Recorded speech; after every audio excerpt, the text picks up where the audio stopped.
Pada pilkada atau pemilu pemilihan Bupati dan Wakil Bupati tahun 2020, Komisi Pemilihan Umum Kabupaten Sintang tetap mengacu pada undang-undang. Pada Undang-Undang Nomor 10 Tahun 2016 tentang Pemilihan Kepala Daerah, Komisioner KPU Sintang Divisi Teknis Sultami mengatakan, pihaknya tetap mengacu pada Undang-Undang Nomor 10 Tahun 2015 tentang Pilkada yang dijelaskan pada Pasal 6 tentang syarat calon kaitan PNS. TNI Polri dan anggota DPRD harus mengundurkan diri jika mencalonkan diri sebagai bupati atau wakil bupati. Tepatnya pada pasal 6 yang mengatur tentang syarat calon bahwa jika anggota dewan dan PNS harus mengundurkan diri setelah ditetapkan menjadi calon. Kemudian untuk petahana hanya cuti ketika mencalonkan diri di daerah yang sama. Undang-undang ini menunjukkan bahwa pilkada harus menghadirkan pemimpin yang siap di setiap keadaan. Dalam arti PNS atau anggota dewan harus siap mundur ketika menjalankan kepemimpinan ini, harus serius dalam arti tidak hanya mencoba-coba. Ini di dalam formulir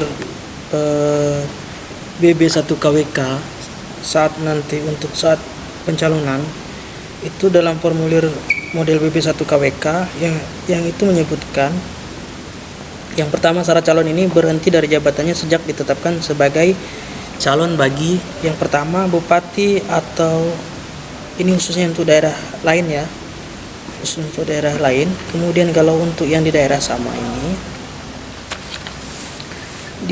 menyatakan secara tertulis bersedia cuti di luar tanggungan negara selama masa kampanye bagi gubernur, wakil gubernur, bupati, wakil bupati, wali kota atau wakil kota yang mencalonkan diri di daerah yang sama. Jadi saat masa kampanye cuti di luar tanggungan negara. Masa kampanye. Jadi kalau calonnya dari anggota DPRD gimana, Bang? Kalau untuk DPRD ini juga diatur menyatakan secara tertulis pengunduran diri sebagai anggota DPR. Kemudian DPD atau DPRD bagi calon anggota DPR, DPD atau DPRD sejak ditetapkan sebagai calon. ASN juga gitu ya?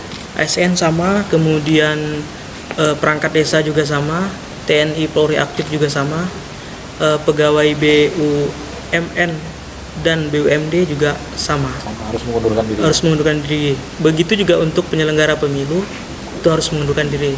Bahkan untuk penyelenggara pemilu sejak sebelum pembentukan PPK dan PPS mengundurkan diri. Lukman, Sintang TV melaporkan.